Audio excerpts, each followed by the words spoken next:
I say to myself a few things. Today I say, well, the success gods don't care what I feel like. They only care about my results. That's true. They only care about my input to affect the outcomes. That's kind of an internal joke with myself. Like, I don't feel like it. That's so true. That's so true that you say that, right? That's the real world out there. No one cares. No one cares how you feel. They just want to care what kind of results and how you perform when you fight, right? They don't care. No one cares about that.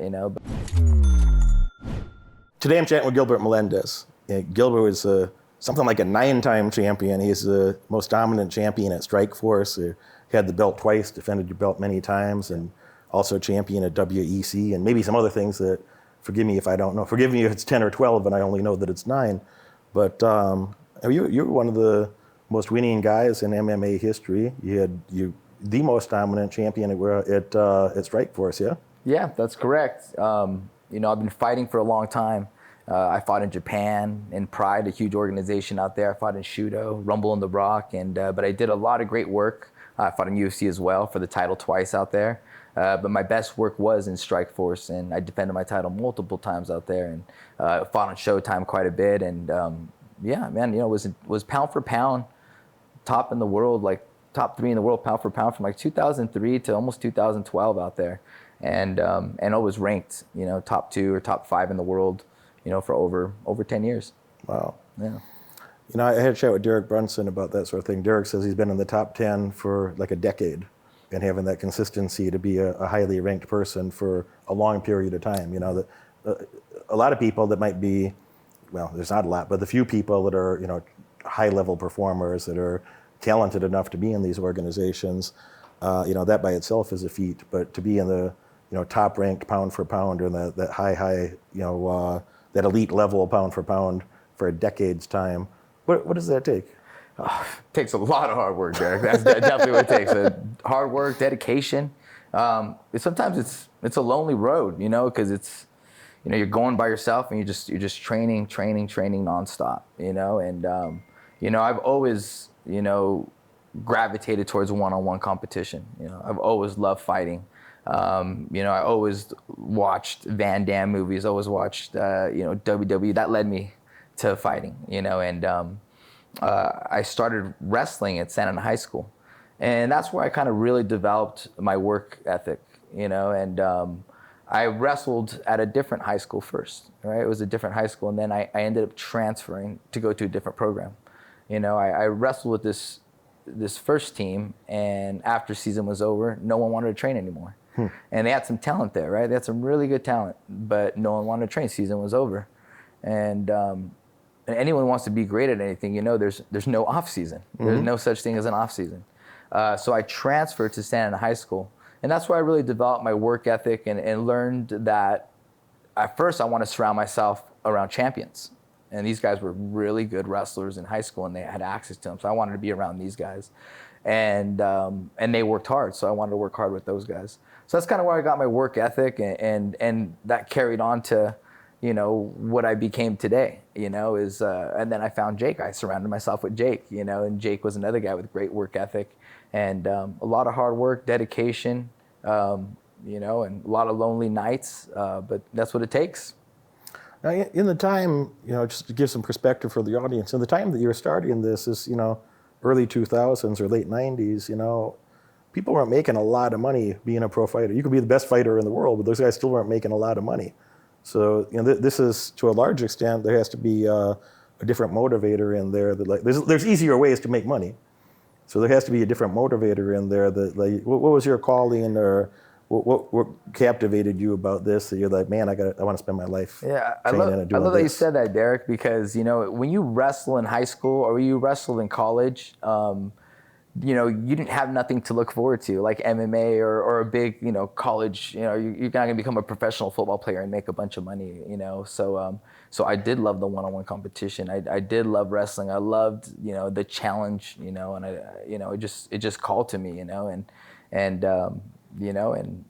even to this day, I love to train, and I love that combat. And, it's interesting because there was no money at it. There was nothing. I mean, I ended up making money along the way, which is great, but it was just a passion of mine, to be an amazing fighter. You mentioned twice now. There's a lot of lonely times or being in a individual one-on-one sport. If when you see people they play soccer and they got this big team versus a big team, or baseball, big team versus. There's a lot of room for like diffusion of responsibility in there, where you say, oh, so and so, if so and so did their thing different, we would have won. But when you're in a one-on-one sport, and you're literally enter a cage and you signed a contract to get locked in a cage with another man who's similarly talented in most situations. That's a different type of mindset. There's not a lot of room to blame other people for the results. Yeah, and I'm glad you said that too, because that was one of the reasons why I did love, wrestling. It is the one-on-one competition. If I win, I get all the kudos, right?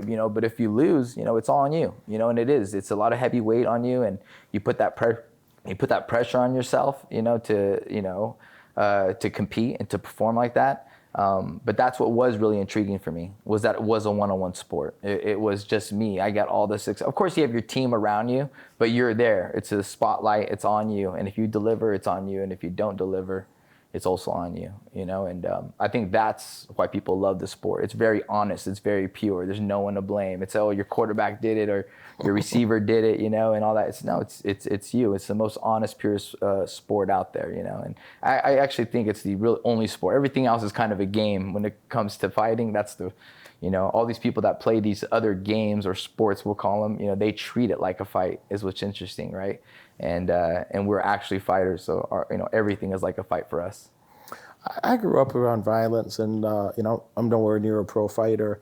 And I was never trying to be a tough guy or bully with nobody, but I just grew up in a rough environment. There'd be a lot of violent things happened, and I was always interested in I wasn't trying to be I don't want to go bully people or try to be a tough guy with nobody, but the learning how to fight pretty well, it helps you avoid problems later on. That when I have a conflict with another guy, that he knows is probably not in his best interest to push that much further. Very true. I feel like fighting has given me a voice, and it really has. And I've become more outspoken because I'm a fighter, because I have that confidence in the conversation, and the fact that you can defend yourself, and just it gives you that confidence in the conversation, and I love that, and I always try to spread that. We teach kids at my school. At my gym, right? We have kids, and they said, hey man, this is gonna help you have your voice, and you'll be able to communicate better because you have this confidence. And I grew up in Santa Ana, and I also thought it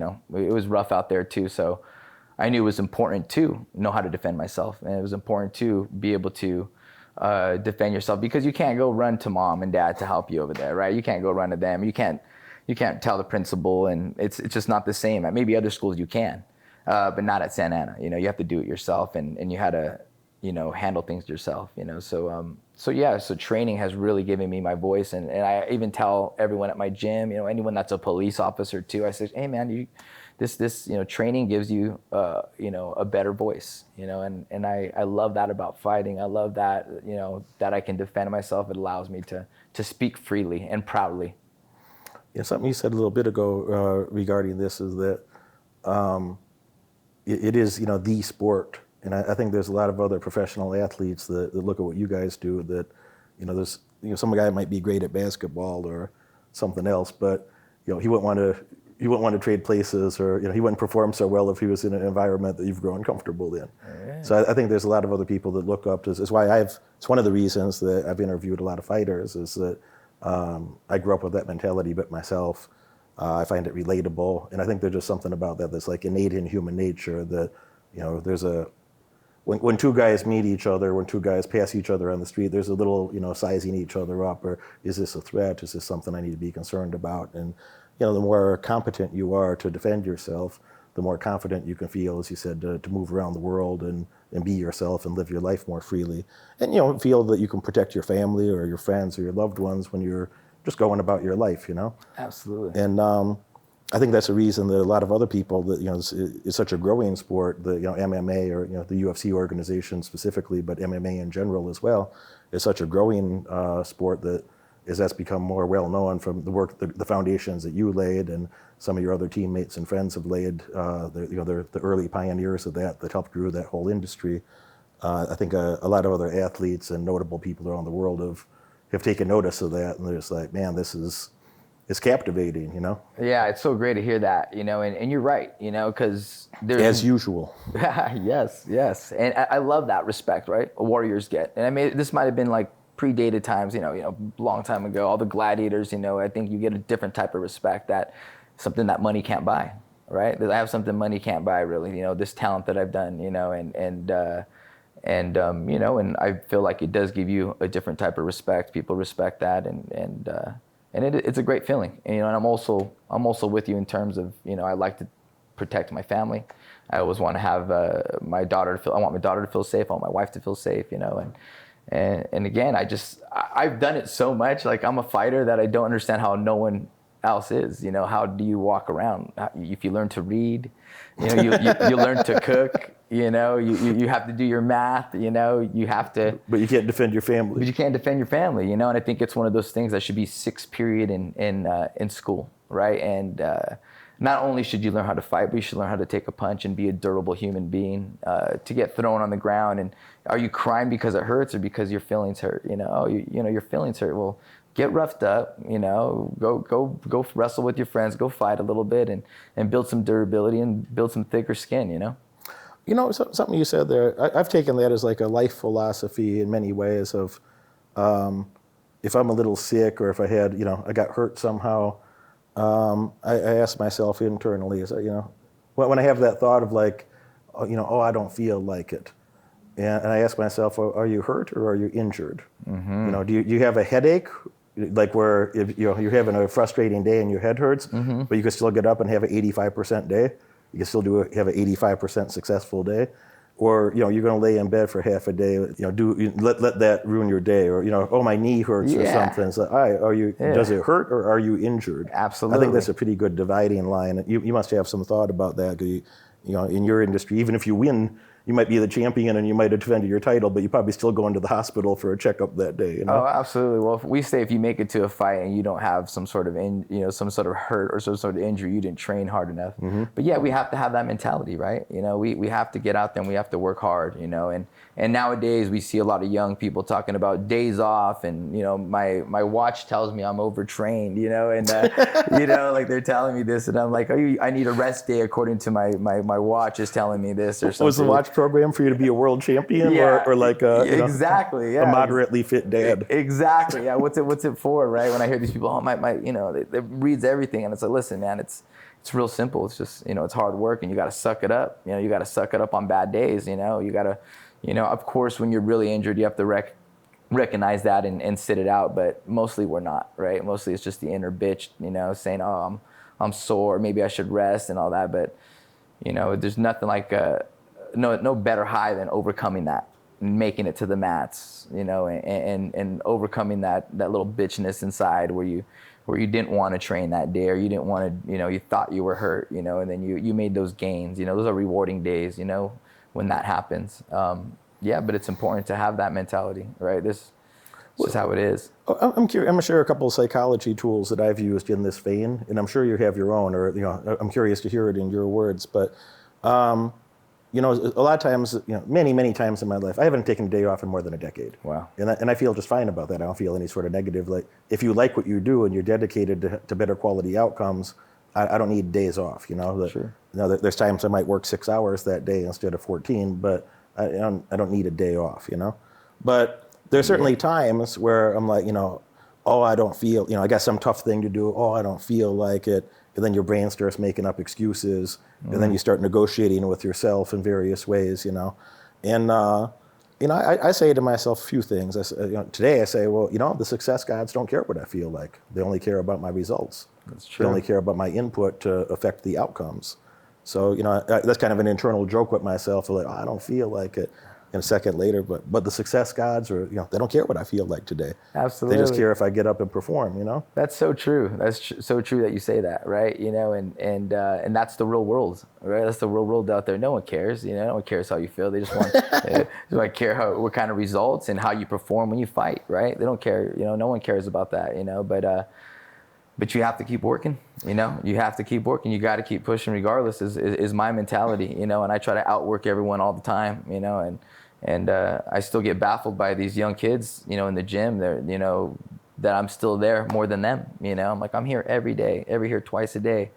And I'm not even an active fighter, but I'm still here working every time. Where you guys at? You guys got to be here. You got to live it. You got to eat, sleep, breathe it all, right? That if you want to be successful at something. What did you tell yourself in some of those moments where you really didn't feel like it? And you might have had great excuses. You might have had great excuses to not feel like it today, but you went and did what you were supposed to do anyway. Oh man, you always think about your opponents. You always think about your competition, or what are they doing right now? Are they taking a day off? And that's actually what motivates me. I'm like, oh, I got to outwork everybody. I got to outwork those people. That's kind of what I have to tell myself. What's your opponent doing? What's your competition doing? And that's what really kind of gets me up. And that's what I always try to keep in mind. What's your competition doing? And that's how you stay ahead. Tito Ortiz has become a friend of mine over time, and when he and I first met. I'm a big fan of Tito. He's coming over Tuesday, staying with me Tuesday, Wednesday, excellent. Thursday this week. Excellent. I'll tell him you said hi. Let him know, please. So yeah, Tito was telling me the first time we met, we did an interview like this, and the first time we met, Tito said, and I knew that on days if I wasn't training, my competition was. If I wasn't working on my kickboxing, my competitor was. If I wasn't working on jiu-jitsu, my competitor was. If I wasn't working on my cardio, my competitor was. If I wasn't hitting weights heavy, my competitor was. And he said he'd lose sleep about that at night. He couldn't sleep at night. Yes. Unless he knew he really made the best effort for the day. Oh, yeah. He felt good going to sleep at night if he really gave it his all. And if he knew he could have done more, he said it kind of haunted him a bit. My words, maybe not his, but that was the essence of the communication. It seemed like it haunted him a bit. He was like, man, I got to do everything I can do, Oh yeah, you have your regrets, right? You make those choices, That's why I'm saying when you make the choice to train, it feels amazing. You overcome it. If you make that wrong choice and not train, it weighs heavy. It's like almost a double negative. Not only do you get the training, you didn't get the training, but your mental's there. You feel like you're weak. You felt like you gave up. You feel like you lost the battle, and then it could just spiral out of control, right? Like if you take one day off and you take another. And then another, you're like, oh, you can't go down that road. You got to just keep staying in that lane, But I've always been good about self-motivating myself and staying in, but most champions do. That's what, Tito, it weighs heavy on him, right? If he makes that choice, it weighs heavy on him. You're mad at yourself for making those choices, and myself as well. I think I'm curious your perspective, but I'll say it this way. One of my good friends, his name's Brandon Carter. He's a big fitness guy. He's a big black guy with a large following on YouTube and Instagram. Been a great friend of mine for almost a decade. And Brandon, he made a video years ago. It's like, when's the most important time to go to the gym? And he says the most important time to go to the gym is when you absolutely don't want to. When you hate it, you hate the idea, you don't want to do it. You got a lot of excuses to do anything else. He's like, that's the most important time to go.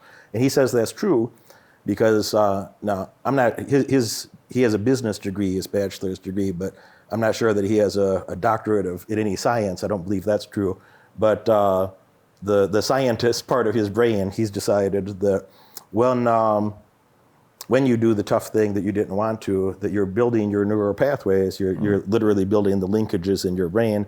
It's easier to do more champion shit. That when you do the tough thing that you didn't want to do, your brain says, like I'm a winner. I'm supposed to win. I'm supposed to do more. Yes. And he says when you fail to do that, when you start making an excuse, and you don't do the thing, he says it's going to be easier to make another excuse. So he says that you got a decision when you don't want to do the thing, that you're making a decision that you're either building more champion neural pathways, or as he explains, he says you're building more bitch-ass neural pathways. But you're actively building a path that'll be easier for you to do tough things in the future and win more, or it'd be easier for you to make excuses and lose more. Yeah, so I definitely think, getting a stride is important, right? I always say, oh man, you hit your stride. Getting your stride is very important. That means you get your momentum going, you got your schedule going, everything keeps moving in the right direction. So always getting your stride is huge, And I don't even know the science, but it does make sense. The neural pathways, you train yourself to do that, you start going that direction. Along with being disciplined myself though, training partners, right? Training partners are important for us to keep us in line, right? It sparks it because, my big bro walks in, I see Jake, and Jake was one of the guys that, pulled me out of bed, to go training, and not only do you have to be self-motivated, you need to surround yourself around winners who want the same things you do, because when I have my bad day, they pull you out. And when they have their bad day, you got to pull them out, and they help you keep accountable, right? So having your pack or your squad or your team, that really helps out. And I always recommend that to people like, what do I do? I can't afford to go to a gym, or how do I train? How do I get better? I said, you make a friend that has the similar goals, and you guys become training partners, and you guys hold each other accountable, and you go up together. So I feel like that, besides having it is lonely, it is working hard. It's about surrounding yourself with those people that help you keep accountable as well. The champion interview you just watched is just a tiny teaser from this champion's extended full-length interview contained inside my comprehensive wealth building foundations course, The 10 Commandments of Wealth. Get inside the 10 Commandments of Wealth, and as a bonus, you get dozens of in-depth interviews with world champions just like this. And I brought a lot of other superstars in there from business, people that are real-world entrepreneurs that made serious money, as I have myself. We all share with you what are the foundations you're going to need to know if you want to be successful yourself. Be a chooser, not a loser. Leave a comment if you want a business or success question answered, and subscribe for even more winning.